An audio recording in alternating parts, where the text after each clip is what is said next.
Hi friends, అందరికీ good evening. TET prepare అయ్యే వాళ్ళకి అందరికీను మనం స్కోర్ చేయాలంటే కనుక టెట్లోన మన పాఠం మనకు అర్థం కాదు. స్టార్టింగ్లో ఇప్పుడు చదివే వాళ్ళందరికీ ఒక న్యూ సిలబస్ వచ్చింది, అందులో మనకి ఏంది అర్థం కాదు. ఆ విధంగా అప్పుడు ఏం చేస్తారంటే కనుక మనం పాఠం ఉంటుంది కదా, ఈ పాఠం చివరన బిట్స్ కానీ కొన్ని ముఖ్య అంశాలు కానీ ఇచ్చింటారు కదా, ముందుగా అన్నిటిని కూడా ఫస్ట్ చదివేసుకున్న తర్వాత అంత అయిపోయినిచ్చి చివరిన మళ్ళీ ఫస్ట్ నుంచి పాఠం చదువుకుంటారండి. అక్కడ చదివిన బిట్స్కి ఇక్కడ మన పాఠం చదివేటప్పుడు కూడా మనకి మైండ్ అనేది ఆ క్వశ్చన్స్ని బిట్స్ని కూడా క్యాచ్ చేసుకోవడానికి అవకాశం ఉంటుంది. కాబట్టి ఈ విధంగా చేస్తే ఎక్కువగా గుర్తు పెట్టుకుంటాము, స్కోర్ కూడా ఎక్కువగా చేయగలమని నా అభిప్రాయము.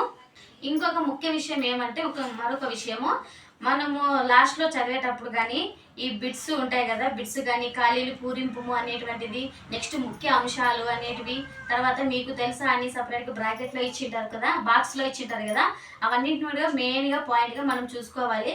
అది వరకే జస్ట్ చూసుకొని వదిలేకుండా అది దాని మీద మనం చూసుకున్నా కానీ అవి గుర్తుపెట్టుకునే విధంగా అండర్లైన్ చేసుకోండి. అప్పుడు ముఖ్యంగా ఏ విధంగానైనా మనము ఏ బిట్ వచ్చినా స్కోర్ చేసుకోవడానికి అవకాశం ఉంటుంది.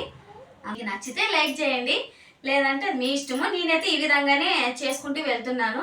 మీరు టెట్లో ఎక్కువ స్కోర్ చేయాలని ఈ విధంగా చెప్తున్నాను. నచ్చితే లైక్ చేయండి. Thank you.